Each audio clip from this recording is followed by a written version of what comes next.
రెండో అధ్యాయం మనం చూసుకున్నట్లయితే నయోమి, ఈ రెండో అధ్యాయం ఎంటర్ అయ్యేసరికి నయోమి ఎక్కడికి వచ్చేసింది? మరలా బెత్లెహేము పురానికి వచ్చేసింది. అయితే ఆ ముందు ఏం జరిగిందో మనం అందరం కూడా చాలా స్పష్టంగా తెలుసుకున్నాం. బెత్లెహేమును ఎప్పుడైతే కరువు ప్రారంభమైందో బెత్లెహేమును విడిచిపెట్టి ఎక్కడికి వెళ్ళారు? మోయాబు దేశానికి వెళ్ళారు. ఏదో సంపాదించేద్దాము, బెత్లెహేములో కరువు ఉంది కాబట్టి మోయాబు దేశంలో మనకు కావలసినవన్నీ కూడా మనము సంపాదిద్దాము అని అనుకొని వీళ్ళు ఏం చేశారు? బెత్లెహేమును విడిచిపెట్టి మోయాబు దేశానికి వెళ్ళి ఉన్నది కాస్త వారు పోగొట్టుకున్నారు. పోగొట్టుకుని ఆఖరికి చివరికి ఎలా వచ్చేసారు? ఒంటరిగా వాళ్ళ జీవితాలను మిగిలిపోయాయి. ఒంటరిగా మళ్ళా బెత్లెహేము గ్రామానికి వచ్చేసారు. వచ్చేసిన తర్వాత అక్కడ ఉన్న వాళ్ళందరూ కూడా నయోమితో అంటున్నారు. అంతకంటే ముందు ఏమైంది? నయోమితో ఎవరు వచ్చారు? రూతు వచ్చింది. ఓర్ప అయితే ముద్దు పెట్టుకుని వెళ్ళిపోయింది, కానీ రూతు మాత్రము తనని కౌగిలించుకొని తన అత్తతో పాటు వచ్చేసింది. అలా రావడానికి కారణం ఏంటనేది మనం కొన్ని వారాలుగా మనము తెలుసుకున్నాం. నయోమి యొక్క ఆత్మీయ జీవితము, నయోమి యొక్క ప్రేమ, నయోమి యొక్క నడిపింపు అంతా కూడా ఆత్మీయంగా ఉండడం ఎవరు చూశారు? రూతు చూసింది. కాబట్టి తన స్వజనాన్ని వదిలేసి, స్వప్రజలను వదిలేసి, తన తల్లిని, తండ్రిని, అన్నదమ్ములు, అక్కచెల్లెలు, స్నేహితులు, బంధువులు అందరినీ విడిచిపెట్టేసి ఎవరితో వచ్చేసింది? రూతు తన అత్త అయిన నయోమితోని వచ్చేసింది. ఒకసారి ఆలోచన చేద్దాము. తన సొంత దేశాన్ని, సొంత తల్లిదండ్రులని వదిలేసి వచ్చేసిందంటే రూతు ఎంతగా దేవుణ్ణి తెలుసుకుందో, రూతు ఎంతగా ఆత్మీయ జీవితంలో బలపరచబడిందో. రూతుకి వివాహమై 10 సంవత్సరాలే అయ్యింది. ఈ 10 సంవత్సరములలో నయోమి యొక్క ఆత్మీయ జీవితాన్ని ఎంతో దగ్గరగా రూతు చూసింది. కాబట్టి ఏమైంది? నయోమితో పాటు రూతు కూడా బెత్లెహేము పురానికి వచ్చేసింది. అలా వచ్చేసిన తర్వాత రూత్ అంటుంది, అమ్మా నువ్వు ఎక్కడుంటే నేను అక్కడే ఉంటాను. వినాలి, నా చూడ, నువ్వు ఎక్కడుంటే నేను అక్కడ ఉంటాను. నీ జనమే నా జనము, నీ ప్రజలే నా ప్రజలు, నీ దేశమే నా దేశము, నీ దేవుడే నా దేవుడు అని చెప్పగలిగింది. ఆ తర్వాత నయోమి రూతుని పట్టుకొని బెత్లెహేము పురానికి వచ్చేసిన తర్వాత వాళ్ళందరూ అక్కడ అందరూ చూసి నయోమి ఎలా వెళ్ళింది, ఎలా వచ్చింది, ఎలా వెళ్ళింది? సమృద్ధి గల దానిగా వెళ్ళింది. ఈరోజు ఏకాకిగా వచ్చేసింది. అన్ని పట్టుకొని వెళ్ళింది, ఏమీ లేకుండా వచ్చేసింది. అంటే నయోమి ఏమంటుంది అక్కడ? మీరు నన్ను నయోమి అని పిలవడానికి వీళ్ళే, ఎందుకంటే నా పేరుకు తగిన జీవితాన్ని నేను జీవించలేదు. నయోమి అన్న పేరుకి అర్థం ఏంటి చెప్పాలి? మధురం. కానీ నేను మధురంగా లేను, దేవుడు ఆశించిన విధంగా నేను జీవించలేదు. కాబట్టి నన్ను నయోమి అన్నట్టు నన్ను ఎలా పిలవండి? మారా. ఏంటిది? మారా. మారా అంటే చేదు అని అర్థం. చూసారా? మధురముగా ఉన్న జీవితం కాస్త ఎందుకు చేదుదనం వచ్చేసిందంటే తాను నమ్ముకున్న దేవుణ్ణి విడిచిపెట్టేసి ఏదో సాధించేద్దామని చెప్పి ఎక్కడికో వెళ్ళింది. అన్నీ పోగొట్టుకొని మళ్ళా వెనక్కి తిరిగి వచ్చేసింది. దానికోసం కూడా మనం పోయిన వారము మాట్లాడుకున్నాం. మన పేరుకు తగిన జీవితము మనకి ఉండాలి. ఒకవేళ ఆ విధంగా నువ్వు జీవించకపోతే మనం పేరైనా మార్చుకోవాలి, లేదా మన జీవితమైనా, మన బ్రతుకైనా మనము మార్చుకోవాలి. ఒకవేళ నీ బ్రతుకు బాలేదా, అలాంటి పరిశుద్ధ పేర్లు పెట్టుకోవాకు, దేవుడి నామానికి అవమానం. ఒకవేళ నువ్వు దేవుడు బైబిల్ గ్రంథంలో పేర్లు పెట్టుకుంటున్నావా, ఆ విధంగా జీవించడానికి ప్రయత్నం చేయాలి. అప్పుడు అది మనకి ఆశీర్వాదం. అయితే ఆ తర్వాత ఏమైంది? వాళ్ళిద్దరూ కూడా ఎక్కడికి వచ్చారు? బెత్లెహేము పురానికి వచ్చేసిన తర్వాత ఏమైంది? వాళ్ళిద్దరు యవన కోత అనగా ఏంటిది? బార్లీ హార్వెస్టింగ్ ఉంటుంది కదా, బార్లీ పండే టైంకి వాళ్ళు వచ్చేసారు అన్నమాట. వచ్చిన తర్వాత ఏమైంది? ఈరోజు మన యొక్క మెసేజ్ యొక్క టైటిల్ మీరు చూసారా ఎవరైనా? నేను వాట్సాప్లో పెట్టాను, స్టేటస్లో పెట్టాను, ఎవరైనా చూసారా? నీ ఉన్న స్థలము నీ భవిష్యత్తును మారుస్తుందా? ఏంటిది? నీ ఉన్న స్థలము నీ భవిష్యత్తును మారుస్తుందా అంటే దాని అర్థం ఏంటంటే, నువ్వు ఏ స్థలములో అయితే ఉన్నావో, ఏ ప్రదేశంలో అయితే ఉన్నావో, ఆ ప్రదేశము నీ యొక్క భవిష్యత్తును మారుస్తుందా? నువ్వు ఏ ప్లేస్ లో అయితే ఉన్నావో ఆ ప్లేస్ నీ సిచ్యువేషన్ ని, నీ లైఫ్ ని చేంజ్ చేస్తుందా? నీ ఫ్యూచర్ ని చేంజ్ చేస్తుందా? అది ఈరోజు మన యొక్క అంశం. మొదట రూతు ఏం చేసిందండి? తన చుట్టూ ఉన్న పర్సన్స్ ని విడిచిపెట్టేసింది. ఏం చేసింది? తన చుట్టూ ఉన్న పీపుల్, ఫస్ట్ ఎవరు విడిచిపెట్టేసింది? పీపుల్ ని విడిచిపెట్టేసింది, ప్లేస్ ని విడిచిపెట్టేసింది. ఇప్పుడు కొత్త ప్లేస్ కి వచ్చింది. శాపకరమైన స్థలం నుండి ఆశీర్వదింపబడిన స్థలం దగ్గరికి వచ్చేసింది. అయితే మనం ఉంటున్న స్థలము మన భవిష్యత్తును మారుస్తుందంటారా? చెప్పండి. మనం ఉంటున్న ప్రదేశము మన భవిష్యత్తును మారుస్తుందా? కొంతమంది యవనస్తులు తన చుట్టూ ఉన్న పీపుల్, తన చుట్టూ ఉన్న ఫ్రెండ్స్ని బట్టి వాళ్ళు ఏం చేస్తూ ఉంటారంటే, పబ్స్కి వెళ్ళడం, క్లబ్లకి వెళ్ళడం, బార్ అండ్ రెస్టారెంట్కి వెళ్ళడం, చక్కగా పార్కుల వెంట తిరగడం, ఈ స్థలాల్లో వాళ్ళు తిరుగుతూ ఉంటారు. ఇలాగా ఈ స్థలాల్లో తిరుగుతున్నప్పుడు ఏమవుతుందో చెప్పండి? వాడికి కూడా అలాంటి అలవాట్లే వస్తాయి. అవునా కదా? ఓ 10 మంది ఉన్నారు ఫ్రెండ్స్. ఈ 10 మందితో కలిపి ఒకడు వెళ్ళారు అనుకోండి బార్ అండ్ రెస్టారెంట్కి, వాళ్ళు ఏం చేస్తారు? అరే మేమందరం కూడా మందుతో నీకు పాలిస్తామంటారా? చెప్పండి, ఏమంటారు? అరే మేము అందరం తాగుతున్నాం కదా, నువ్వు కూడా తాగరా? ఫ్రెండ్షిప్. ఏ షిప్? ఏంటిది? ఫ్రెండ్షిప్. నువ్వు ఫ్రెండ్షిప్ లో ఉండాలంటే నువ్వేం చెయ్యాలి? తాగాలి. నలుగురు ఫ్రెండ్స్ స్మోకింగ్ చేస్తున్నారు అనుకోండి, ఈయన ఏం చేయాలి? వాళ్ళతో పాటు స్మోకింగ్ చేయాలి. లేకపోతే కట్టిఫ్. ఏంటిది? ఫ్రెండ్షిప్ కట్టిఫ్ అయిపోతుంది. అరే ఈరోజు నువ్వు తాగితేనేరా మా ఫ్రెండ్, నువ్వు తాగకపోతే మా ఫ్రెండ్ కాదు ఇక్కడ నుంచి. అరే ఈరోజు నువ్వు సిగరెట్ కాల్చితేనే మా ఫ్రెండ్ రా, నువ్వు సిగరెట్ కాల్చకపోతే మా ఫ్రెండ్గా ఉండకూడదు నువ్వు. అరే ఈరోజు మేము బయటికి వెళ్తున్నాం చక్కగా ఎంజాయ్ చేయడానికి, నువ్వు కూడా రావాలరా, మా ఫ్రెండ్ అయితే నువ్వు వస్తావు, లేకపోతే మానే. నీతో ఫ్రెండ్షిప్ చేయాలంటే ఏం చేయాలి? నువ్వు రావాలి. నీతో ఫ్రెండ్షిప్ చేయాలంటే నువ్వు మాతో ఉండాలి. ఒక ఆత్మీయుడు దీవించబడాలంటే, ఒక ఆత్మీయుడు తన భవిష్యత్తును అనేక మందికి దీవెనకరంగా మార్చుకోవాలంటే, మొట్టమొదటిగా ఆ వ్యక్తి చేయవలసిన పని ఏంటో తెలుసా? తన చుట్టూ ఉన్న పీపుల్ని మార్చుకోవాలి. ఏం మార్చుకోవాలి? తన చుట్టూ ఉన్న పీపుల్ని మార్చుకోవాలి, పర్సన్స్ మార్చుకోవాలి, మనుషులను మార్చుకోవాలి. ఆ వ్యక్తి,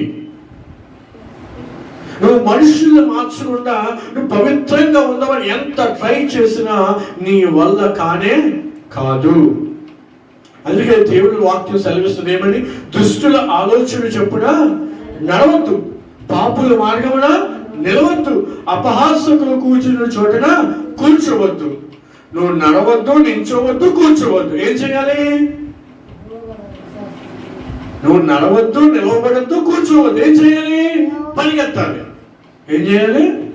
పరిగెత్తాలి. అక్కడ నుండి ఎవడైనా నేను పాడు చేయాలని చూస్తున్నాను అనుకో, అక్కడి నుంచి పరిగెత్తు. నువ్వు ఎవరైనా నీకు సినిమా డైలాగులు లేదా వ్యర్థమైన మాటలు, డబల్ మీనింగ్ డైలాగ్ ఎవరైనా చెప్పదామని చూసాను అనుకో, అక్కడి నుంచి వచ్చాయి, కూర్చోండి అక్కడ. అర్థమవుతుందా? కొంతమంది ర్యాగింగ్ చేస్తారు. కాలేజ్ స్టూడెంట్స్ ఎక్కువ మంది ఏం చేస్తారు? అమ్మాయిని ర్యాగింగ్ చేస్తారు. అలాగే ఎవరైనా ర్యాగింగ్ చేసినప్పుడు నువ్వేం చేయాలి? అబ్బా భలే చేస్తున్నావు ర్యాగింగ్ అంటావా? ఏం చేయాలి నువ్వు అలాంటప్పుడు? అక్కడి నుంచి నువ్వు వెళ్ళిపోవాలి. దుష్టుల ఆలోచన చెప్పున నడవద్దు, పాపుల మార్గమున నిలవద్దు, అపహాసకులు కూర్చుండే చోటన కూర్చోవద్దు. అయితే నువ్వేం చేయాలి? అక్కడ నుండి పరిగెత్తాలి. ఏం చేయాలి? పరిగెత్తాలి. అప్పుడు అది నీకు ఆశీర్వాదం. అందుకే 2 తిమోతి 2:22 ఉంటుంది, నువ్వు యవనేచ్ఛల నుండి పారిపో. ఏంటిది? నువ్వు యవనేచ్ఛల నుండి పారిపో. అక్కడ ఉండబాకు, విడిచిపెట్టి పారిపోవడం ఉంటుంది. అయితే పారిపోయి నువ్వు ఏం చేయాలంటే చదువు ఒకసారి. నీవు యవనేచ్ఛల నుండి పారిపోము, పూర్ణ హృదయులై పవిత్ర హృదయులై ప్రభువునకు ప్రార్థన చేయు వారితో కూడా నీతిని, విశ్వాసమును, ప్రేమను, సమాధానమును వెంటాడము. వెంటాడు అంటే వాటి వెనకాల నువ్వు రన్ చేయాలి. ఏం చేయాలి? పరిగెత్తాలి దాని వెనకాల.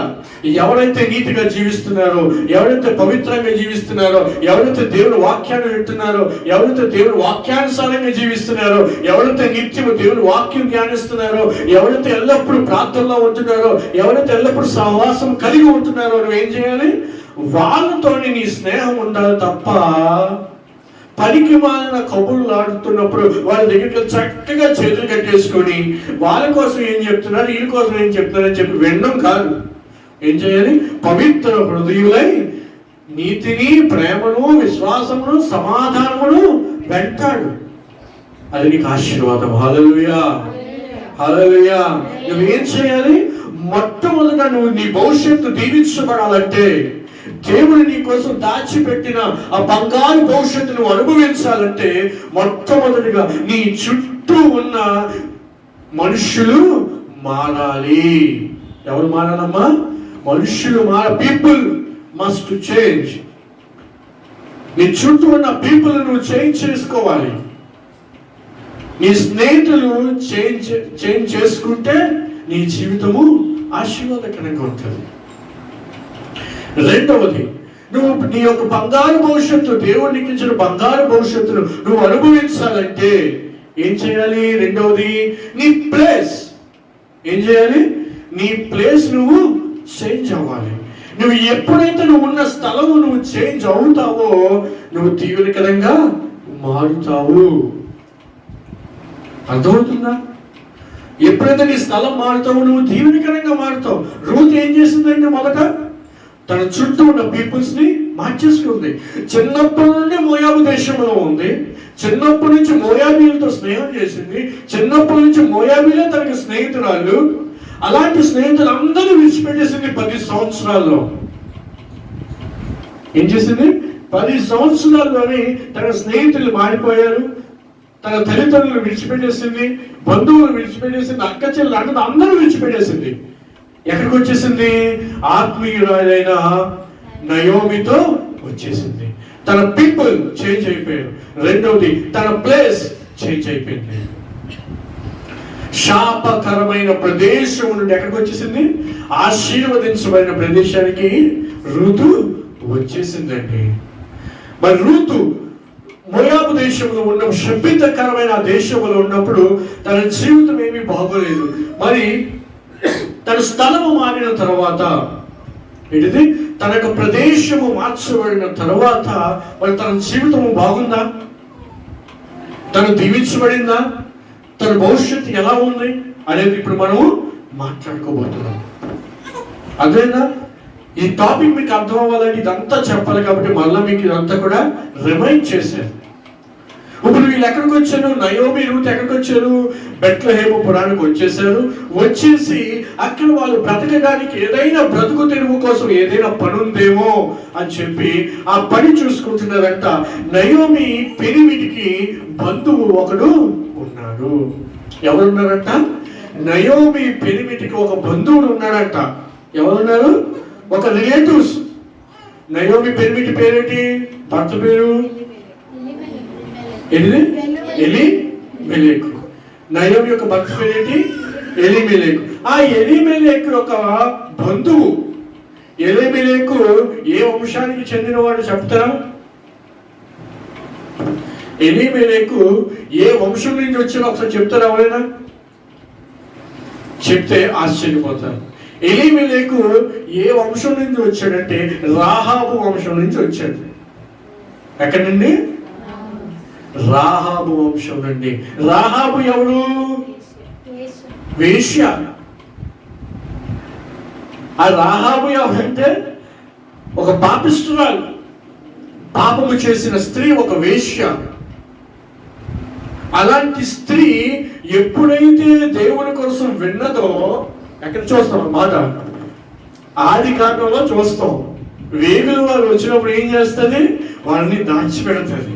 దాచిపెట్టిన తర్వాత నీ దేవుడి కోసం నాకు చెప్పు, నేను కూడా రక్షించబడాలని ఆశపడుతున్నానంటే అప్పుడు ఆ వేగుల వారు దేవుడి కోసం చెప్పినప్పుడు ఆ వేశ్య కాస్త దేవుడు ఆకర్షించుకున్నప్పుడు ఆ వేశ్య దేవుడిని అంగీకరించినప్పుడు యెహోవాయే నాకు దేవుడు అని ఎప్పుడైతే తను స్వీకరించిందో తన జీవితము మారిపోయింది.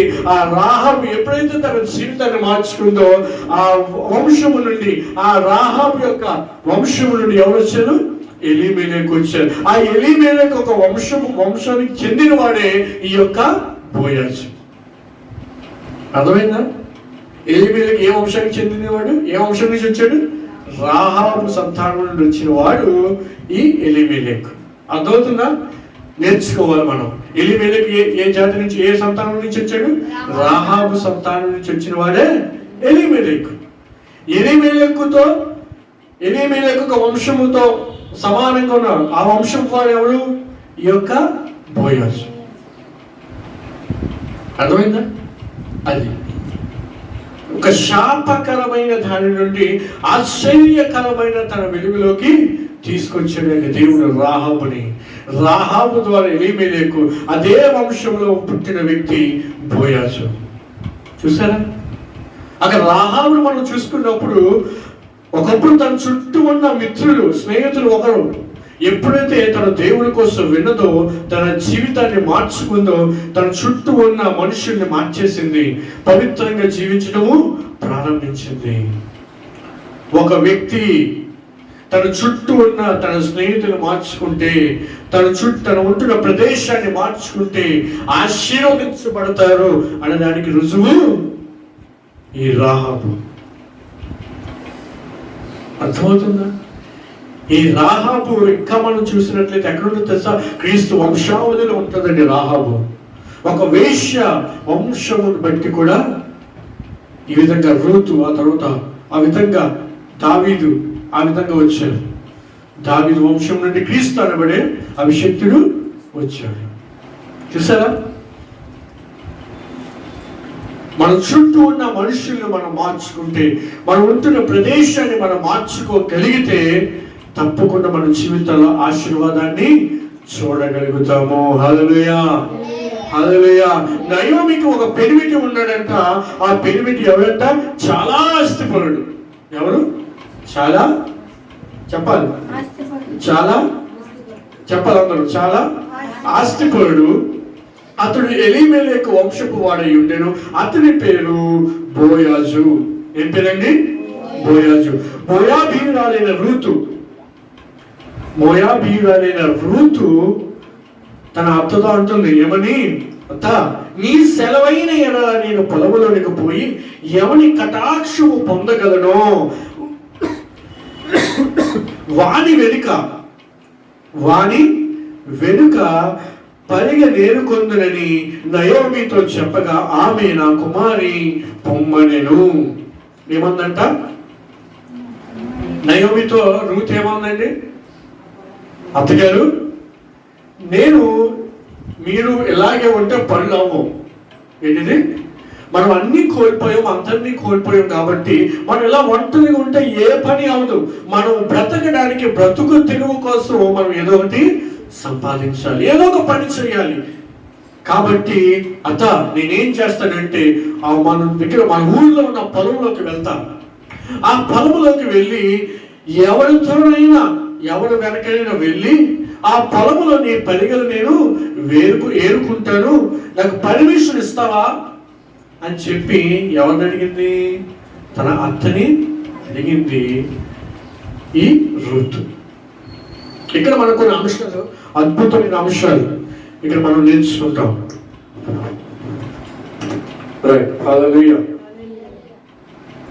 ఇక్కడ కొన్ని అద్భుతమైన అంశాలు మనం నేర్చుకోబోతున్నాం. ఏంటంటే, మొట్టమొదటిగా రూతు పని చేయడానికి వెళ్ళాలి అనుకున్నప్పుడు ఎవరిని అడిగిందండి? తన అత్తను అడిగింది. అత్త, నేను పని చేయాలనుకుంటున్నాను, కష్టపడాలి అని నేను అనుకుంటున్నాను, కాబట్టి నాకు పర్మిషన్ ఇస్తావా అని చెప్పి తన అత్తని పర్మిషన్ అడిగింది. ఒక పని చేసే ముందు మనం ఏదైనా ఒక పని చేయాలనుకుంటున్నప్పుడు నీకంటే హయ్యర్ పొజిషన్ ఎవరైతే ఉన్నారో, నీకైనా సుపీరియర్స్ ఎవరైతే ఉన్నారో నువ్వేం చేయాలి? వారిని ఒక మాట అడగాలి. ఇక్కడ రూతు మనకి నేర్పిస్తుంది ఏంటో తెలుసా? లీడర్షిప్. ఏంటి నేర్పిస్తుంది రూతు మనకి? ఒక లీడర్షిప్, ఒక నాయకత్వాన్ని రూతు మనకి నేర్పిస్తుంది. రూతు వెళ్ళిపోవాలంటే వెళ్ళిపోలేదా? చెప్పండి. రూతు వెళ్ళిపోలేదా? చక్కగా అందంగా ఉంది, ఎవరు వస్తున్నారు, ఎక్కడికి వెళ్ళి అయ్యా నాకు పని కావాలంటే ఎవరు ఇవ్వరా? ఇస్తారండి. కానీ తనకంటే పైన ఉన్న తన యొక్క అత్తగారిని రూతు ఏం చేసిందంట? అడుగుతుందంట, అత్త నేను ఇలా వెళ్ళాలనుకుంటున్నాను, వెళ్ళమంటావా? నేను ఈ పని చేయాలనుకుంటున్నాను, చెయ్యమంటావా? ఇదిగో ఆ పొలంలోని పరిగెలు ఏరుకోవాలని అనుకుంటున్నాను, వెళ్ళొచ్చా అని అడగడానికి ఇష్టపడిన వ్యక్తి రూతు. ఈరోజు మనకి ఏదైనా చిన్న పని తెలిస్తే చాలు, మనం ఏం చేస్తాము? ఎవరి సహాయం మనకు వద్దు. కొంతమంది ఉంటారండి బాబు, ఏంటిది, నేను ఎవరిని అడగను, నాకు నేనే రాజు, అంతే, నేనేం చెప్తే అదే. కొంచెం చదువుకుంటానంటే బిల్డప్లు ఇచ్చేస్తాడు. కొంచెం హైట్ ఉంటే చాలు, నాకు మించినోడు లేదు. కొంచెం బలంగా ఉంటే చాలు, నాకు మించినాడు లేదు. కొంచెం తెల్లతో ఉంటే చాలు, నాకు మించినాడు లేడు. ఏం చేస్తాడు? తన పైనున్న నాయకులు లేదా పైనున్న ఎవరైతే వాళ్ళ కొరకు ఆలోచన చేస్తున్నారో వారు కనీసం పట్టించుకోకుండా, వారికి ఏ మాట చెప్పకుండా, ఏమి అడగకుండా వెళ్ళిపోతున్న వారు లేరంటారా? ఒక సేవకుడు నీ మీద అధికారిగా ఉన్న ఒక సేవకుని యొక్క అంజులో నువ్వు ఉంటున్నప్పుడు, నువ్వు ఏదైనా పని చేస్తున్నావు, నువ్వేం చేయాలి? ఆ సేవకుని అడగాలా లేదా? ఖచ్చితంగా అడగాలి. అయ్యా పాస్టర్ గారు ఇలా చేయాలనుకుంటున్నానండి, అది నాకు మంచిదా కాదా, అది నాకు ఆశీర్వాదకరమా కాదా, నాకు కొంచెం తెలియచేయండి, వాక్యం ఏం చెప్తున్నా నాకు కొంచెం చెప్పండి అంటే ఆశీర్వాదమా కాదా? సేవకుడు ఏం చేస్తున్నప్పుడు అది మంచిదా కాదా, నువ్వు వెళ్తున్న స్థలం మంచిదా కాదా, వాక్యం ఏ విధంగా చెప్తుంది అని చక్కటి సలహా ఇస్తారు నీకు. కానీ ఈ రోజున చాలా మంది యవనస్తులు సంఘాలలో ఏమవుతుందండి, వాళ్ళు పనులు చేసేది సేవకుడికి తెలియదు ఏం పని చేస్తున్నాడు. అసలు సేవకుడికి తెలియదు. అసలు నచ్చిన పని చేసుకుంటారు.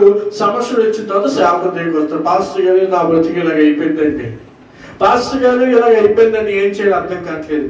అదేనయ్యా ఎప్పుడు వెళ్ళి అదేనమ్మా ఎప్పుడు అయ్యిందంటే మీకు తెలియలేదండి, అప్పుడు వెళ్ళిపోయానండి, మీకు తెలియలేదండి, మీకు చెప్పలేదండి, చెప్పడానికి అవ్వలేదండి, ఉట్టినే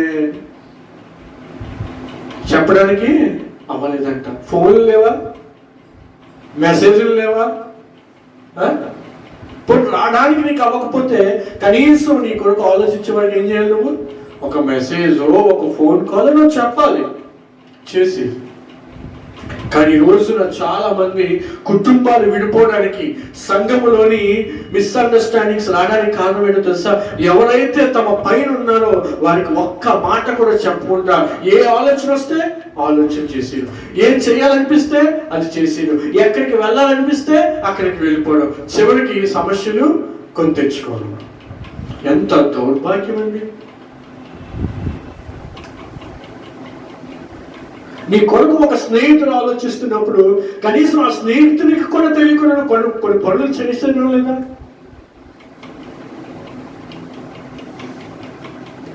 అవునా కదా? ఎంతమంది లేదండి. నీకోసం స్నేహితుడు ప్రార్థన చేస్తున్నప్పుడు, నీకోసం స్నేహితుడు ఆలోచన చేస్తున్నప్పుడు, నువ్వు బాగుండాలని కోరుకుంటున్నప్పుడు, ఏదో నీకు ప్రాఫిట్ వచ్చేది, ఏదో నీకు లాభకరమైనది వచ్చినప్పుడు నువ్వేం చేస్తావు? వాళ్ళ ఎవరికి చెప్పు, ఒంటరికి వెళ్ళిపోతావు. మిగతావన్నీ షేర్ చేసుకుంటావు, అది మాత్రం ఎవరికి చెప్పు, వెళ్ళిపోతావు. అడుగుతున్నాను, ఆ స్నేహితుడు బాధపడ్డా? ఎప్పుడు అన్ని షేర్ చేసుకునే నువ్వు నీకు లాభకరమైనది వచ్చినప్పుడు ఆ స్నేహితుడికి చెప్పకుండా నువ్వు వెళ్ళిపోతే ఆ స్నేహితుడు బాధపడ్డా? చెప్పండి. నీ కోసం ఆలోచించే తల్లిదండ్రులు ఎప్పుడూ నీ కోసం ఆలోచన చేస్తూ ఉంటారు. నీకు అవసరమైంది చెప్పి నీకు లాభకరమైన నీ తల్లిదండ్రులతో చెప్పకుండా నువ్వు చేసేస్తే నీ తల్లిదండ్రులు బాధపడరా? చెప్పండి, బాధపడరా? ఖచ్చితంగా బాధపడతారు. ఇక్కడ రూతు ఆ విధంగా చేయలేదండి. నయోమి తనకి తోడుగా ఉన్నందుకు, నయోమి రూతు కోసం ఆలోచన చేసినందుకు రూతు ఏం చేస్తుంది? నయోమికి చెప్పి నేను చెయ్యాలి. ఒకవేళ నేను నయోమికి చెప్పకుండా వెళ్తే నయోమి యొక్క హృదయం ఎక్కడ బాధపడతాదో, నయోమి ఎంతగా వేదన చెందుతాదో, నయోమి ఎక్కడ కన్నీరు కారుస్తుందో. అదే నేను నమ్మి నాతో తీసుకొని వస్తే, నాతో వస్తానని చెప్పినప్పుడు తను చేయి పట్టుకొని ఈ దేశానికి నేను తీసుకొని వస్తే, ఇప్పుడు నా స్థలానికి వచ్చి, ఈ ప్రదేశానికి వచ్చి నాకు చెప్పకుండానే వెళ్ళిపోయిందే అని ఎక్కడ తన అత్త బాధపడుతుందని చెప్పి రూతు ఏం చేసిందండి? తన అత్తతో చెప్పడానికి ఇష్టపడింది. అడుగుతున్నాను, ఈరోజు నువ్వు ఏదైనా ఒక పని చేసినప్పుడు నువ్వు అన్ని షేర్ చేసుకుంటున్నావు. నీకు లాభకరమైన వచ్చినప్పుడు నువ్వు షేర్ చేసుకుంటున్నావా? నీ స్నేహితులతో, నీ తల్లిదండ్రులతో నువ్వు చెప్తున్నావా? నీ సేవకులతో నువ్వు చెప్తున్నావా? నీకు చిన్న ఉద్యోగం ఉన్నప్పుడు ఆ సేవకుడు చెప్తావు, పాస్టర్ గారు నాకు 2000 రూపాయలు శాలరీ అండి అని. నీకు దేవుడు 20,000 రూపాయల శాలరీ ఇచ్చేసి ఉద్యోగం ఇచ్చినప్పుడు ఆ పాస్టర్ గారికి మాత్రం నువ్వు చెప్పు. ఎందుకు 2000 రూపాయల జీతం ఉన్నప్పుడు నువ్వు దేవుడిని నమ్ముకున్నావు కాబట్టి, నువ్వు దశమ భాగం ఇవ్వాలి కాబట్టి ఆ 200 తెచ్చి దేవుడి సన్నిధిలో ఇస్తావు. దేవుడు నిన్ను దీవించిన తర్వాత ఆ ఉద్యోగాన్ని కాకుండా మరొక శ్రేష్టమైన ఉద్యోగం నీకు ఇచ్చినప్పుడు 20,000, 30,000, 50,000 ఇచ్చినప్పుడు ఆ విషయం మాత్రం పాస్టర్ గారికి తెలియదు, చెప్పడు. ఎందుకని చెప్పండి. 50,000 రూపాయలు దశమ భాగం అంటే 5,000 వెళ్ళిపోవు పాస్టర్ గారికి. ఓలే, నీకోసం ప్రార్థన చేస్తున్నారు, నీకోసం కన్నీరు కారుస్తున్నారు. ఇప్పుడు ప్రాఫిట్ వచ్చిందని చెప్పి నీ సేవకుడికి చెప్పకుండానే నువ్వు ఉద్యోగంలో జాయిన్ అయిపోయావు. పైగా తెచ్చి ఎంత ఇస్తాడు? అది 200 ఇస్తాడు. పాస్టర్ గారికి తెలియదు కదా, అది 200 తెచ్చిస్తాడు. చూసారా? స్నేహితులు ఉన్నారండి, నీ స్నేహితులు అన్నీ పంచుకుంటాం. నీ స్నేహితుడు ఉద్యోగం చేస్తున్నప్పుడు నీకు శాలరీ వచ్చినప్పుడు చక్కగా నీ స్నేహితులు షేర్ చేసుకుంటూ పార్టీ చేసుకుంటాం. చిన్న ఉద్యోగం ఉన్నప్పుడు చేసుకుంటాం మంచిగా. నీకు దేవుడు దీవించిన మంచి ఉద్యోగం ఇచ్చాడు అనుకోండి, మంచి శాలరీ వచ్చింది అనుకోండి, అన్నీ పంచుకుంటాం. నీ స్నేహితులతో మాత్రం ఈ విషయం నువ్వు పంచుకో. ఎంత బాధపడతారు చెప్పండి ఆ స్నేహితుడు, ఎంత బాధపడతారో చెప్పండి ఆ సేవకుడు. కూర్చో, చెప్పండి ఒకసారి, ఎంత బాధపడతాడు. త్వరగా 1 నిమిషంలో రావాలి. చెప్పండి. నీకంటే పైన ఎవరైతే ఉన్నారో వారిని బాధ పెడితే అది నీకు క్షేమము కాదు, నీకు ఆశీర్వాదం కాదు. అది గమనించండి. దేవుడి బిడ్డలుగా పిలువబడుతున్న మనము ఈ వాక్యం వింటున్నప్పుడు మనలో ఒక ఆలోచన రావాలి. ప్రభువా, ఒకవేళ నేను దీవించబడిన తర్వాత ఇప్పటి వరకు నేను ఎంత అవైలబుల్ గా నా సేవకులతో ఉన్నానో, ఎంత అకౌంటబుల్ గా నేను ఉన్నానో నా స్నేహితులకి, లేదా నా తల్లిదండ్రులకి, లేదా నా బంధువులకి, నేను ఎదిగిన తర్వాత కూడా నేను ఆ విధంగానే ఉండాలి, యథార్థంగా జీవించాలి. నయోమితో రూతు చెప్పిన మాట, అత్త నేను వెళ్ళాలనుకుంటున్నాను, నీకు ఇష్టమేనా? ఎప్పుడు చెప్పింది? వెళ్ళక ముందు చెప్పిందా, వెళ్ళిన తర్వాత చెప్పిందా? చెప్పాలి. వెళ్ళక ముందు చెప్పిందా, వెళ్ళిన వచ్చేసి చెప్పిందా? వెళ్ళక ముందు చెప్పింది. కొంతమంది ఉంటారండి, ఏ పని చేసినా చేసి వచ్చాక చెప్తారు. అది అకౌంటబుల్లా? చెప్పండి.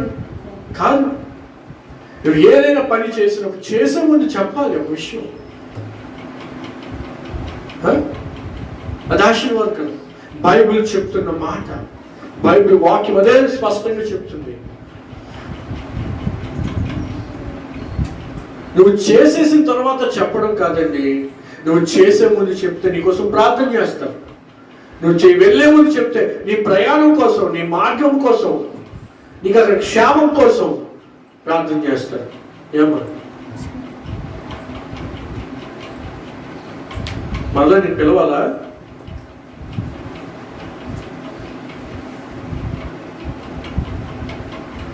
దయచేసి గమనించండి. పని అయిపోయిన తర్వాత ఆ పని కోసం చెప్పడం కాదండి, నువ్వు పనికి వెళ్ళినప్పుడే నువ్వు చెప్పాలి. అది నీకు ఆశీర్వాదకరం. అయితే రూతు ఆ విధంగా చెప్పినప్పుడు ఏమైంది అసలు? అత్త, నేను వెళ్ళాలనుకుంటున్నాను, ఆ పెరిగా నేను ఏరుకోవాలి, ఆ పొలంలోకి వెళ్ళి నేను అనుకుంటున్నాను, వెళ్ళమంటావా? నీకు ఇష్టమేనా? నువ్వేం చెప్తే అది చేస్తాను. ఒకసారి ఒక చదువు మరొకసారి. మోయాబీయురాలైన రూతు తన అత్తతో అంటుంది, నీ సెలవైన ఎడల నేను పొలంలోనికి పోయి, నువ్వు ఒకవేళ పర్మిషన్ ఇచ్చినట్లయితే, అత్త వినండి, అందరిక నాలో చూడండి, నీవు పర్మిషన్ ఇస్తే నేను వెళ్తాను, ఇవ్వకపోతే వెళ్ళను. పాస్టర్ గారు, అక్క ఆ ప్రదేశానికి వెళ్ళాలనుకుంటున్నాడు, వెళ్ళమంటాడా? ప్రార్థన చేయండి దేవుడి నడిపింపు కోసం. అబ్బే ఇవేముండవు, వెళ్ళిపోతాడు, అక్కడ నష్టం జరిగితే వచ్చి పాస్టర్ గారు చెప్తాడు. సరే, మీ స్నేహితులకు తెలుసు ఆ స్థలం మంచిదో కాదు, నువ్వు ఈ ఎవరికి చెప్పకుండా ఎవరో పిలిచారని చెప్పి వెళ్ళిపోతావు, అక్కడ ఎవరో నేను కొట్టేస్తాడు. వస్తావు, ఒరే పలానా దగ్గరికి వెళ్ళారా, కొట్టేశారా నన్ను, నాకు ఆశ చూపించారా, ఇలా డబ్బులకి వస్తామన్నారా, వెళ్ళిపోయినరా, ఆయనకి వెళ్ళి చూస్తే డబ్బులు ఇవ్వలేదు కానీ నన్ను ఫుల్గా బాధేశారా అంటే అది ఎలా ఉంటుంది?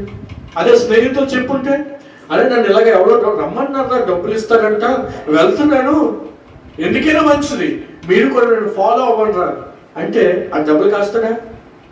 చెప్పండి, డబ్బులు కాస్తాడా? కాదు. ఈరోజు చాలా మంది ఎవరికి తెలియకుండా చేసేద్దాం, ఎవరికి తెలియకుండా చేసేద్దాం, ఎవరికి కనిపించకుండా అన్నీ చేసేద్దాం. ఎవరికి తెలియకూడదు, పాకెట్ నిండిపోవాలి. ఎవరికి తెలియకూడదు, మాట్లాడేయాలి. ఎవరికి తెలియకూడదు, సంపాదించేయాలి.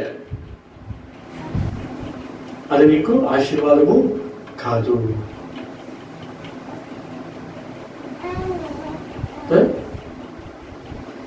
ఆ విధంగా ఉన్నట్లయితే నీకు ఆశీర్వాదం కాదు. అకౌంటబుల్గా ఉండాలి. నువ్వు ఎవరి ద్వారా అయితే నడిపించబడుతున్నావో నువ్వు వారికి ఎలా ఉండాలి? అకౌంటబుల్గా ఉండాలి, వారికి అందుబాటులో ఉండాలి నువ్వు. అది నీకు ఆశీర్వాదం. అయితే నీ సెలవైన ఎడల నేను పొలంలోనికి పోయి ఎవని కటాక్షము పొందగలనో వాని వెనుక పనిని నేను కొందునని నయోమితో చెప్పగా, ఆమె అనగా నయోమి ఏముందండి? నా కుమారి పొమ్మనెను. నయోమి పర్మిషన్ అడిగిన తర్వాత ఏమంది నయోమి? నా కుమారి వెళ్ళు. చూసారా, చాలా మంది అనుకుంటూ ఉంటారు, ముందుగా ఏదైనా చెప్తే ఏమనుకుంటారు?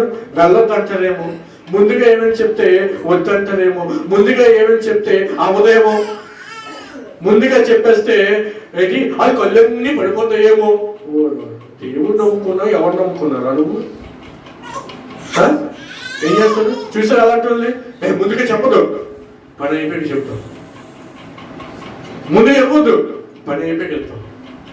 ముందుకు వద్దు, అప్పుడు వద్దు, తర్వాత పని అయిపోద్ది కదా, అప్పుడు చెప్తాం.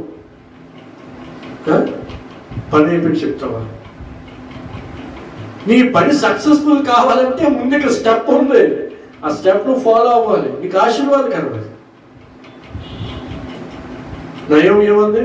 అఫ్కోర్స్ కొంతమంది ఉన్నారు అనుకోండి, ఏంటిది ఎవరైనా ఒక విషయం చెప్పారు అనుకో, కొంతమంది ఉన్నారు, నేను చూశాను. పోనీ సేవకుడికి చెప్పాలి కదా, లేదా నాకైనా స్నేహితులకి చెప్పాలి కదా, ఏదని చెప్తారు, ఏం చేస్తారు? వీడికి ఇష్టం లేదనుకుని వద్దనేస్తారు, సేవకుడికి ఇష్టం లేదనుకుని వద్దనేస్తారు, ప్రార్థన చేయరు, ఏమీ చేయరు. కొంతమంది ఉన్నారు, అది వేరే విషయం. కానీ నీ కోసం ఆలోచించే, నీ మంచి కోసం ఆలోచించే, నిన్ను పట్టించుకునే వారికి మాత్రం నువ్వు అకౌంటబుల్గా ఉండాలి. నువ్వు బయటకు వెళ్తున్నప్పుడు ఎప్పుడు అన్ని విషయాలు ఎవరికైతే నువ్వు షేర్ చేస్తావో, నువ్వు బయటకు ఒంటరిగా వెళ్ళినప్పుడు కూడా షేర్ చేయి, అది నీకు మంచిది. ఒకవేళ పరిస్థితులు బాగోలేదు, ఏదైనా అయినట్లయితే నువ్వు సేఫ్గా ఉంటావు. ఒకసారి ఒక అమ్మాయి అండి, తన కాలేజ్కి వెళ్ళి ఇంటికి రావడం అదే తన పని. తన కాలేజ్కి వెళ్ళిన తర్వాత తన తల్లిదండ్రులకు ఫోన్ చేసిందంట, అమ్మ నేను కాలేజ్కి వచ్చేసాను. Very good. Bus stop, college అయిపోయాక ఆ బస్ స్టాప్కి వస్తే ఫోన్ చేసి, అమ్మ నేను బస్ స్టాప్కి వచ్చాను, నాన్న నేను బస్ స్టాప్కి వచ్చాను, బస్ కోసం వెయిట్ చేస్తున్నాను. బస్సు ఎక్కేసిన తర్వాత మళ్ళా చెప్పించుకో, నేను బస్సు ఎక్కేసాను, పలానా బస్సులో ఉన్నాను, వచ్చేస్తున్నాను అని ఎప్పటికప్పుడు ఆ అమ్మాయి ఎక్కడికి వెళ్ళినా ఆ ఇన్ఫర్మేషన్ ఇస్తూ ఉండేది. ఎక్కడికి వెళ్ళినా, ఫ్రెండ్స్ ఇంటికి వెళ్ళినా, ఇదిగో నా ఫ్రెండ్ ఇంటికి వచ్చేసాను, ఇదిగో మన రిలేటివ్స్ ఇంటికి వచ్చేసానమ్మా, నేను సేఫ్గానే ఉన్నాను, అయిపోయింది. అలా కాలేజ్ చదువుతున్నప్పుడు తనకి అనుకోకుండా ఒక అబ్బాయి పరిచయం అయ్యాడు. ఏమైంది? ఒక అబ్బాయి పరిచయం అయ్యాడు. పరిచయం అయిన తర్వాత ఆ పరిచయం కాస్త ఎలా మారిపోయిందంటే ప్రేమగా మారిపోయింది. ఎలా మారిపోయింది? పరిచయం కాస్త ప్రేమగా మారిపోయింది. ప్రేమగా మారితే ఎప్పటిదాకా అన్ని విషయాలు ఎవరు చెప్పేది? తల్లిదండ్రులకు చక్కగా చెప్పేది.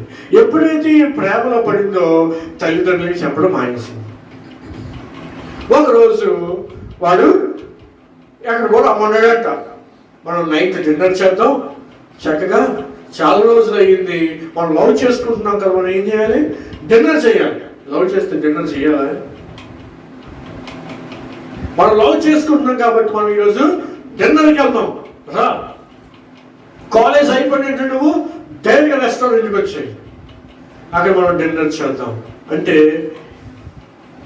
తల్లిదండ్రులకి అన్ని విషయాలు చెప్పగలిగిన ఈ అమ్మాయి ఆ విషయం చెప్పాలా లేదా? చెప్పండి, చెప్పాలా లేదా? అబ్బే, ఈ విషయం మాత్రం చెప్పలే. కనీసం తన తల్లిదండ్రులకు ఫోన్ చేసి, అమ్మ నేను ఫ్రెండ్ దగ్గరికి వెళ్తున్నాను, పలానా దగ్గరికి రమ్మన్నారు, నేను వెళ్తున్నానని కూడా ఈ అమ్మాయి చెప్పలేదండి. కాలేజ్ అయిపోయింది, తనకి వాళ్ళ పేరెంట్స్ ఫోన్ చేసినప్పుడు లిఫ్ట్ చేయలేదు. ఈ అమ్మాయి కూడా వాళ్ళ పేరెంట్స్కి ఫోన్ చేయలేదు.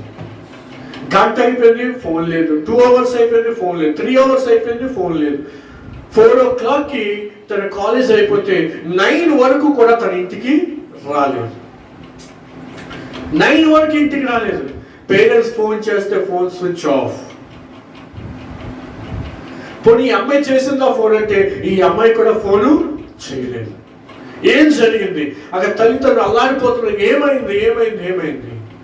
What happened? కాలేజ్ 4 o'clock అయిపోయింది, ఇంకా తన ఇంటికి రాలేదు.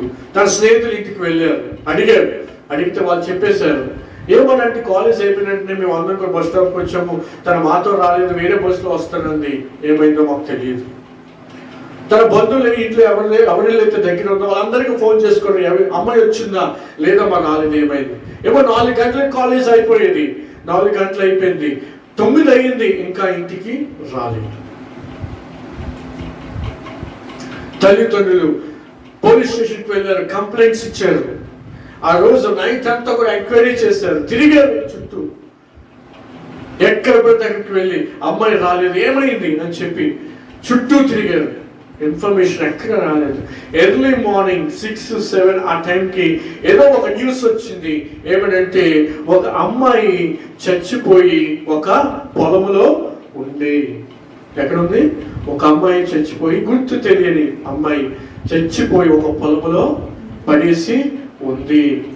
ఒకవేళ ఒకసారి మీరు చెక్ చేసుకోగలిగితే ఒకసారి వచ్చి అమ్మాయిని చెక్ చేయండి, ఒకవేళ మీ అమ్మాయి అయి ఉంటుంది అని చెప్పగానే తల్లిదండ్రులకు అర్థం కాలే. మా అమ్మాయి ఎందుకు అక్కడికి వెళ్తుంది, మా అమ్మాయి చచ్చిపోవడం ఏంటి, మా అమ్మాయి ఆ పొలంలో ఉండడం ఏంటి అని చెప్పి వెంటనే తల్లిదండ్రులు పరిగెట్టుకొని ఆ ప్రదేశానికి వెళ్ళారు. పోలీసులు ఏ స్పాట్ అయితే చెప్పారో ఆ స్పాట్లోకి వెళ్ళారండి. వెళ్ళి చెక్ చేస్తే వాళ్ళకున్న ఆనవాళ్ళన్నీ చూస్తే ఎవరంటే అమ్మాయి వీళ్ళ అమ్మాయే. ఏ అమ్మాయి అయితే తల్లిదండ్రులకు చెప్పకుండా, ఇన్ఫర్మేషన్ ఇవ్వకుండా తన ప్రేమికుడు పిలిచాడని చెప్పేసి వెళ్ళిపోయిందో అదే అమ్మాయి ఆ రోజు మరుసటి రోజున శవమై కనిపించింది. ఏమైంది? అని ఎంక్వైరీ చేస్తే అప్పుడు తెలిసింది, ఎవడైతే రెస్టారెంట్కి రమ్మన్నాడో డిన్నర్ చేయడానికి వాడు కాదు, వాడితో పాటు ఇంకో 5 ఫ్రెండ్స్ నాడు తీసుకొచ్చాడు.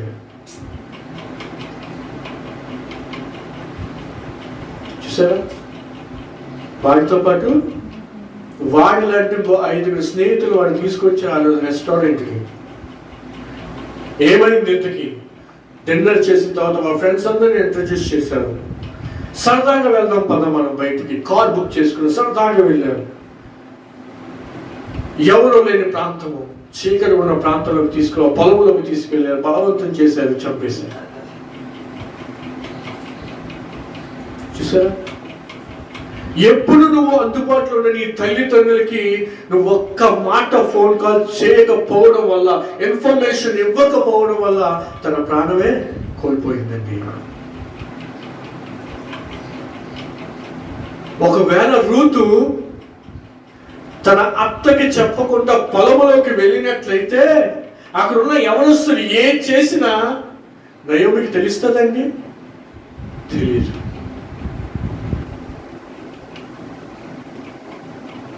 తన కూతురు మీద ఎన్నో ఆశలు పెట్టుకున్న తల్లిదండ్రులు మిగిలినది కన్నీరు, చేదు అనుభవం. అది ఆ రోజు ఫోన్ చేసి ఉంటే, అమ్మా ఇలా నా ఫ్రెండ్ పిలుస్తున్నాడు, ఇలాగ డిన్నర్ చేయడానికి, నేను పలానా దగ్గర డిన్నర్కి వెళ్తున్నాను, నా కోసం ఎదురు చూడకండి అని చెప్పు ఉంటే కనీసం తల్లిదండ్రులు కొన్ని అలర్ట్ అవుతారు కదా. ఆ రెస్టారెంట్కి వెళ్తా, అమ్మ నేను పలానా రెస్టారెంట్ దగ్గర ఉన్నాను, వచ్చేసాను, ఇక్కడ డిన్నర్ చేస్తున్నామంటే ఆ తర్వాత అక్కడికైనా వాళ్ళు వచ్చి చూస్తారు కదా. నో ఇన్ఫర్మేషన్, ఏ ఇన్ఫర్మేషన్ నువ్వు ఇవ్వవు, ఎవరికి చెప్పవు, ఏది చేయవు, ఒంటరిగా చేసేసుకోవాలనుకుంటావు. ఆ తర్వాత కష్టాల్లో పడతావు. చిన్న నాలెడ్జ్ ఉంటే చాలు, నీకు ఆ వస్తువు కోసం లేదా ఆ పర్సన్ కోసం, ఆ ప్లేస్ కోసం నీకు చిన్న తెలిస్తే చాలు, వెళ్ళిపోతావు. నీకు అన్నీ తెలుసు అనుకోని. ఆ ప్రదేశం ఎలాంటిది, ఆ మనుషులు ఎలాంటి వారు నీకు తెలియదే, ఎలా వెళ్ళిపోతావు? నీకు అంత సెక్యూర్గా ఉంటుంది అనుకుంటున్నావా? ఉండదే, ఎలా వెళ్ళిపోతావు? అందుకే గొప్ప గొప్ప దైవజనులు ఏమంటారో తెలుసా? వాళ్ళ ఆత్మలను కాయడం కోసం ప్రతిదీ కొంతమంది చెప్పమంటారు. ఏదైనా చేసి ముందు చెప్పయ్యా, అది మంచిదా కాదా వాక్యానుసారంగా చూడాలి. ఆత్మీయం అంటే ఖచ్చితంగా చెప్పాలి. పాస్టర్ గారు ఇలా చేయాలనుకుంటున్నాడు, ఇలా సంబంధం వచ్చింది, ఇది రైటా రాంగా, ఇలా ఈ ఉద్యోగానికి వెళ్ళాలనుకుంటున్నాడు, ఈ ఉద్యోగం చేయవలసిన ప్లేస్ కరెక్టా రాంగా, ఆ జాబ్ ఉన్న ఆ ప్లేస్, ఆ ఉద్యోగం మంచిదా కాదా, ఆ జాబ్ ఉన్న ప్లేస్ మంచిదా కాదా. కొన్నిసార్లు నైట్ వెళ్ళాల్సి ఉంటుంది, ఆ నైట్ టైం వెళ్తున్నావు, ఆ ప్లేస్ మంచిదా కాదా చెప్తారండి మనకంతా తెలిసిన వాళ్ళు. అబ్బే కొంతమందికి అదో ఇగో, నేనెందుకు అడగాలి, నేనెందుకు చెప్పాలి, నా ఇష్టం అంతా, డబుల్ సమస్య గుర్తు తెచ్చుకుంటారు. నువ్వే బాధపడతావు. తర్వాత ఒక ఆత్మీయురాలకు ఉండవలసిన లక్షణము, ఒక ఆత్మీయులకు ఉండవలసిన లక్షణం ఏంటో తెలుసా? తనకంటే పైగా ఎవరైతే ఉన్నారో, ఏ నాయకుడైతే ఉన్నారో, తన కోసం ఆలోచిస్తున్న వారు ఎవరైతే ఉన్నారో వారికి చెప్తాడండి, ప్రార్థన చేస్తారని చెప్తాడండి, తన కోసం ఆలోచిస్తారని చెప్తాడండి, ఏదైనా సమస్య వస్తే వెంటనే వస్తారని. ఇక రూత్ ఏం చేసింది? అదే పని చేసింది. అత్తా నీవు సెలవైన, నీకు సెలవైన, if you give permission I will go. నువ్వు పర్మిషన్ ఇస్తేనే వెళ్తాను. నీకు ఇష్టమేనా? అడిగిందండి. ఒకసారి ఆలోచన చేయండి. అడిగింది కాబట్టి రూతు గ్రంథం చాలా అద్భుతంగా ఉంది. ఒకవేళ పర్మిషన్ అడగకుండా వెళ్ళింది అనుకోండి, ఆలోచన చేద్దాం. ఎలాంటి జనరేషన్లో ఉన్నాం మనం? చాలా భయంకరమైన జనరేషన్ ఉన్నాం. ఒకవేళ ఇలాంటి జనరేషన్లో ఎవరికి ఏమి చెప్పకుండా నువ్వు ఎక్కడో ఉద్యోగం చేయడానికి వెళ్ళిపోయావు, అక్కడ చాలా మంది యవనస్తులు ఉన్నారు, చాలా మంది భయంకరమైన వ్యక్తులు ఉన్నారు, వాళ్ళు ఏదో చేశారు, నిన్ను చంపేశారు, తెలుస్తుందా? బాడీ మిస్ అయిపోయింది, తెలుస్తుందా? ఫోన్ చేసావు అవ్వలే, తెలుస్తుందా? ఎంక్వైరీ చేసావు అవ్వలే, తెలుస్తుందా? తెలియదు. ఏమైంది, ఎలా జరిగింది ఏమీ తెలియదు. రూతు చెప్పింది, ఇదిగో ఆ పొలం దగ్గరికి నేను వెళ్తున్నాను, అక్కడ ఎవరి కటాక్షమైన పొందుకొని వెంబడిస్తాను, వెళ్ళమంటావా అత్తా, వెళ్ళమంటావా? చెప్పండి, మీరేం చెప్తే అది చేస్తాను. నయోమి ముసలిది కదా, రూతు యవనస్తురాలు కదా, రూతుకి తెలియదా? చెప్పండి, రూతుకి తెలియదా? రూతుకి జ్ఞానం లేదా? ఉందండి. అయినా ఏం చేసింది? అడగాలి. నన్ను పట్టించుకున్న వ్యక్తికి నేను చెప్పాలి. కొంతమంది భర్తలకు తెలియకుండా భార్యలు, భార్యలకు తెలియకుండా భర్తలు. చేసేద్దాం, నా భర్తకు తెలియకుండా చేసేద్దామని నేను, నా భార్యకి తెలియకుండా చేసేద్దామని నేను. ఎంత దారుణం! దయచేసి ఆత్మీయులైన మనము ఆ విధంగా ఉండడానికి వీలు లేదు. దేవుడు నమ్ముకున్న మనము కొన్ని ఎథిక్స్ కొన్ని మోరల్స్ మనం ఫాలో అవ్వాలండి. అప్పుడు మనకు అది ఆశీర్వాదం. అర్థమవుతుందా? కొంతమంది చర్చిల్లో ఉంటారండి, కొంతమంది యవనస్తులు. ఏదైనా చిన్న చిన్న దగ్గర మీటింగ్లు అయితే పాస్టర్ గారికి చెప్పి అందరూ కలిసి వెళ్తారు.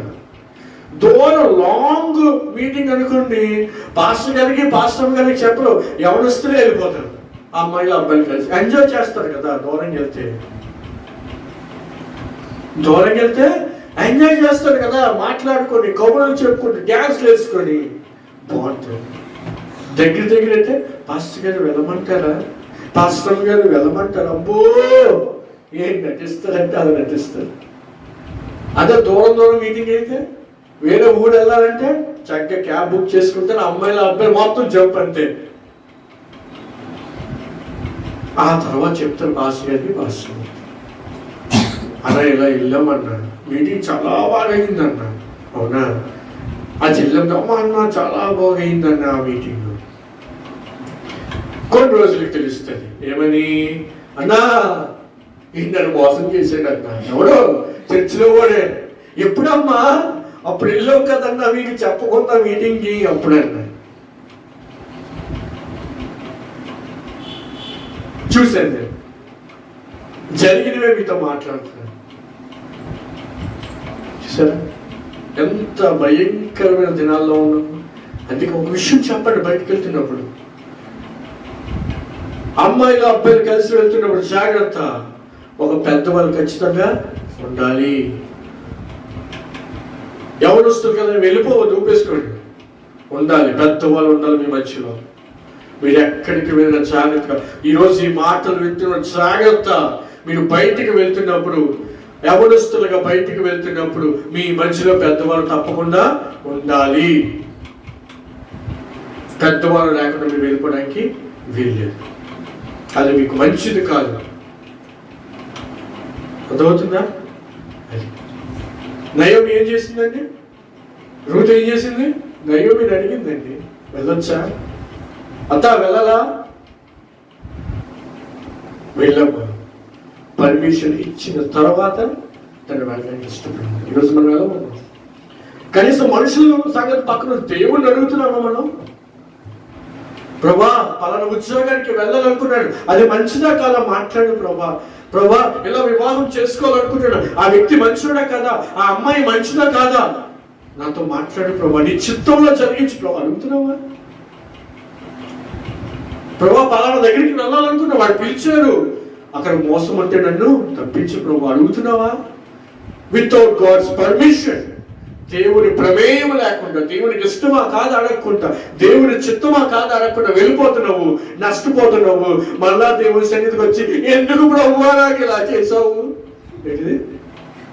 ఎందుకు ప్రభు నాకు ఇలా చేసావు? ఎవరో చేశారు? నువ్వు అడిగావా దేవుణ్ణి? పెళ్లి చేసుకోవాలనుకుంటున్నావు, ఆ అబ్బాయి కోసం అడిగావా? పెళ్లి చేసుకోవాలనుకున్నావు, ఆ అమ్మాయి కోసం అడిగావా? ఉద్యోగం చేయాలనుకున్నావు, దేవుణ్ణి అడిగావా?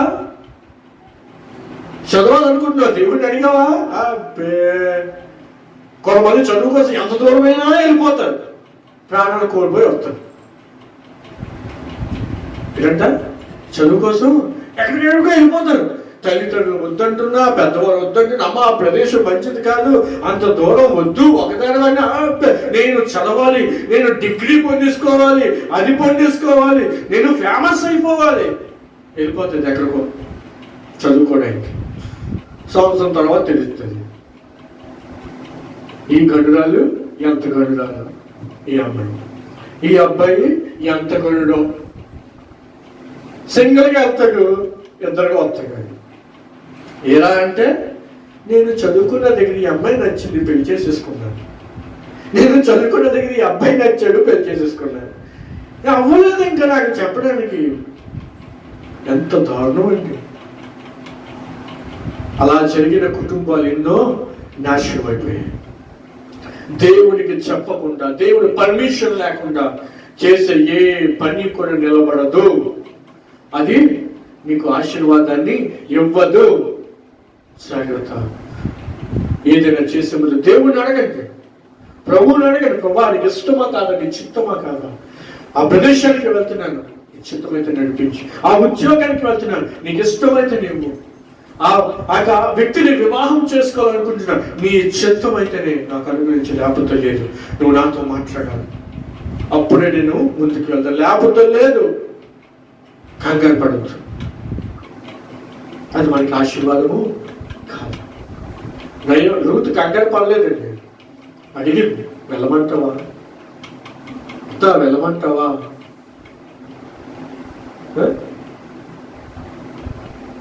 మనం ఎవరిని అడగకుండా చేసేద్దాం అనుకుంటాం. ఒకసారి అంట చెప్పి ముగిస్తాను. స్కూల్లోని ఒక ఎగ్జిబిషన్ ప్లాన్ చేశారు. ఏంటి ఎగ్జిబిషన్ ప్లాన్ చేశారు స్కూల్లోని ప్రిన్సిపల్ గారు. ఆ స్కూల్ తరఫున వేరే ప్రాంతానికి ఎగ్జిబిషన్ ప్లాన్ చేస్తే ఇద్దరు స్టూడెంట్స్ ని మీ మధ్య ఉంచాలనుకుంటున్నారు. వారి ఇద్దరు వ్యక్తిత్వాలు మీతో పంచుకోవాలనుకుంటున్నారు. ఒక స్టూడెంట్ తన డాడీ దగ్గరికి వెళ్ళి అంటున్నాడు, డాడీ రేపు ఎగ్జిబిషన్ ఉందో నేను వెళ్తున్నాను, పేరు ఇచ్చేసాను అని ఒకరు చెప్పాడు. అంటే వాళ్ళ డాడీ కోపం వచ్చిందంట. అదే నువ్వు ఎంత దూరం వెళ్తున్నావో తెలుసా, కనీసం నువ్వు నన్ను అడగాలా లేదా, డాడీ ఎలా ప్లాన్ చేశాడు, వెళ్ళాలా వద్దని కూడా నువ్వు నన్ను అడగలేదురా అని చెప్పి అన్నాడంట. లేదు అయినా నేను వెళ్తానని చెప్పి పేజీ పెడతాడంట. ఎగ్జిబిషన్ రోజు వచ్చేసింది. ఏ రోజు వెళ్ళాలో ఆ రోజు వచ్చేసింది. వచ్చేసిన తర్వాత వెళ్తూ డాడీ అక్కడ ఎగ్జిబిషన్ కాబట్టి డబ్బులు అవసరం ఉంటాయి, ఒక 1000 రూపీస్ నాకు ఇస్తారా ఏమైనా కొనుక్కోవడానికి అంటే, నువ్వు నాకు చెప్పలేదు కదరా.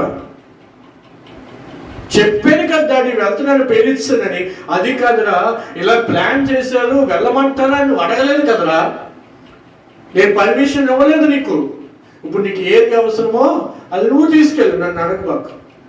ఎవరు నాన్న, నువ్వు నాకు చెప్పకుండా చేసావు కదా, మళ్ళీ నన్ను అడగవలసిన పని నీకు లేదు, వెళ్తే వెళ్ళు లేకపోతే మానే అని చెప్పి ఒక ఫాదర్ అంటాడు. మరొక స్టూడెంట్ ఉన్నాడు. ఆ స్టూడెంట్ ఎప్పుడైతే స్కూల్లో అనౌన్స్మెంట్ చేశారో వాళ్ళ డాడీ దగ్గరికి వెళ్ళాడు. డాడీ దగ్గరికి వెళ్ళి వాళ్ళ డాడీతో చెప్పాడు, డాడీ ఇలాగ స్కూల్లో ఒక ఎగ్జిబిషన్ ప్లాన్ చేశారు వేరే ప్రాంతంలో, మన ఊరు కాదు వేరే ఊరికి వెళ్ళాలి, ఆ ఊరికి ఎగ్జిబిషన్కి తీసుకొని వెళ్తున్నారు, వెళ్ళమంటారా? ఏంటిది వెళ్ళమంటారా? డాడీ అని ఏదో అది మంచిదేనా? చాలా మంచిది డాడీ. నీకు ఉపయోగపడుతుందా? ఉపయోగపడుతుంది డాడీ. ఆ ఎగ్జిబిషన్ ద్వారా అనేక విషయాలు నేర్చుకోవచ్చు డాడీ. అందుకే నేను ఇంకా పేరు కూడా ఇవ్వలేదు డాడీ, నువ్వు ఏం చెప్తే అది చేద్దామని ఉన్నాను అని చెప్పి ఆ కొడుకు ఆ నాన్నతో అన్నాడంట. అప్పుడు ఆ నాన్న అన్నాడంట, అనుకుంటాడంట మనసులో, అరే ఆ ఎగ్జిబిషన్ చాలా ఇంపార్టెంట్ అని వాడికి తెలుసు, అయినా సరే నా మాట కోసం ఎదురు చూసి నా దగ్గరికి వచ్చి పర్మిషన్ అడిగాడు అని చెప్పి వాళ్ళ డాడీ అప్పుడు చెప్పాడు, రే నేను పర్మిషన్ ఇస్తున్నాను, చక్కగా నువ్వు వెళ్ళు, ఆ రోజు ఎగ్జిబిషన్ రోజు వెళ్ళు, పేరిచ్చే అని చెప్పగానే అప్పుడు ఫోన్ చేసి పేరిచ్చాడు ఒక స్టూడెంట్. ఆ తర్వాత ఎగ్జిబిషన్ రోజు వచ్చేసింది. ఒక కొడుకు ఏం చేశాడు, వెళ్ళినప్పుడు డబ్బులు అడిగితే డాడీ ఇవ్వలే. ఇంకొక కొడుకు అదే వేరే స్టూడెంట్ వెళ్ళి వాళ్ళ వెళ్ళిపోతుంటే వాళ్ళ డాడీ పిలిచాడంట, ఏరా వెళ్ళిపోతున్నావు? అవును డాడీ టైం అయిపోయింది కదా వెళ్ళిపోతున్నాను. అదే ఎగ్జిబిషన్ అన్నీ ఉంటాయి కదా, అవును డాడీ చాలా ఐటమ్స్ ఉంటాయి డాడీ అని. మరి నీ దగ్గర కొనుక్కోవడానికి డబ్బులు ఉన్నాయా? ఏమడిగాడు? నీ దగ్గర కొనుక్కోడానికి డబ్బులు ఉన్నాయా ఏమైనా అంటే, లేవు డాడీ, నా దగ్గర ఎలా వస్తాయి డాడీ, మీరు ఇస్తే వస్తాయి, లేకపోతే లేదు అని చెప్తే ఆ డాడీ పాకెట్లోంచి 2000 రూపీస్ నోట్ తీసుకెళ్ళి అడిగిచ్చి, అక్కడ నీకు ఏది అవసరం ప్రతిదీ కొనుక్కోరా అని చెప్పి ఆ అబ్బాయికి ఇచ్చి పంపించేశాడు. ఒకడేమొచ్చి నాకెట్లే నేను ఇచ్చేస్తా పేరని చెప్పి ఇచ్చేసాడు. ఆఖరి ఎగ్జిబిషన్ రోజు వెళ్లకుండా అయిపోయింది. మరొకడు మా డాడీని పర్మిషన్ అడుగుతానని చెప్పి డాడీ పర్మిషన్ అడిగాడు. ఆ ఎగ్జిబిషన్ కావలసిన ప్రతిదీ కొనుక్కోవడానికి ధనము కూడా సంపాదించుకొని వెళ్ళాడు. నువ్వు దేవుని యొక్క పర్మిషన్ అడిగితే నువ్వు ఏ ప్రదేశానికి వెళ్తున్నావో, ఏ ఉద్యోగానికి వెళ్తున్నావో, ఏ వ్యక్తిని వివాహం చేసుకోబోతున్నావో దానికి కావలసిన వనరులన్నీ సిద్ధం చేసి దేవునికి ఇచ్చి నిన్ను పంపిస్తాడు. హల్లెలూయా. అదే దేవుని ఏమి అడగకుండా నువ్వు ఒక్కడు వెళ్ళిపోయి అనుకో, ఏముండవు, నిల్లు. ఏంటిది అంతా నిల్లు. అందుకే కొంతమంది చాలా తెలివిగా వాళ్ళ పేరెంట్స్తో డీల్ చేస్తారు. వెళ్ళమంటారా, ఇమ్మంటారా, చేయమంటారా అని అడుగుతూ ఉంటారు. నువ్వు దేవుని పర్మిషన్ అడిగి వెళ్తే నీకు ఏది కావాలో అన్ని కూడా నీ వెనక దేవుడు పంపిస్తూ ఉంటాడు. నువ్వు దేవుని పర్మిషన్ అడగకుండా నీ ఇష్టానుసారంగా తిరిగితే నీ వెనక ఏ వనరులు కూడా నీ వెనక వచ్చే అవకాశము ఉండదు. అందుకే నువ్వు ఏ పని చేసినా మొదట ఎవరు చెప్పాలి? నువ్వు దేవునికి చెప్పాలి. అప్పుడు దేవుడు బయలుపరుస్తాడు, మంచిదా కాదా, ఉపయోగమా కాదా, శ్రేష్టమైందా కాదా, ఆశీర్వాదమా శాపకరమైందా, దేవునితో మాట్లాడతాడు. ఒకవేళ మనం ఆ విధంగా ఉన్నట్లయితే ఈరోజు ఖచ్చితంగా దేవుడు మనం అడగాలి. ఏమని? ప్రభువా, ఇప్పటి వరకు నాకు నచ్చింది నేను చేసేసాను, అది నీకు ఇష్టమా కాదా, కనీసం నేను అడగలేదు నాయనా, ఇక్కడి నుంచి నేను ఆ విధంగా ఉండడానికి వీలు లేదు. నేను ఖచ్చితంగా నీకు చిత్తాన్ని అడగాలి, నీ పర్మిషన్ నేను తీసుకోవాలి అని కనుక మనం అడిగినట్లయితే ఖచ్చితంగా మనతో పాటు దేవుడు ఏం చేస్తాడు? మనకి కావలసిన వనరులు కూడా దేవుడు మనకి అనుగ్రహిస్తాడు. అట్టి కృప దేవుడు మనందరికీ అనుగ్రహించును గాక. ఆమేన్. ప్రతి ఒక్కరు కూడా మోకరిద్దాం, ప్రభు సన్నిధిలో ప్రార్థన చేద్దాం, ప్రభువుని అడుగుదాం. ప్రభువా, ఈరోజు విన్న వాక్యము ద్వారా కొన్ని సత్యాలు మాకు చెప్పావు ప్రభువా. మీకు తెలుసా, ఒకే వచనం మనం మాట్లాడుకున్నాం ఈరోజు. ఆ ఒక్క వచనం నుండి దేవుడు ఎంత శ్రేష్టమైన సందేశాన్ని మనకి ఇచ్చాడండి. ఎంత శ్రేష్టమైన మాటలు దేవుడు మనతో మాట్లాడాడు. ఎంత శ్రేష్టమైన మాటలు దేవుడు మనతో మాట్లాడాడు.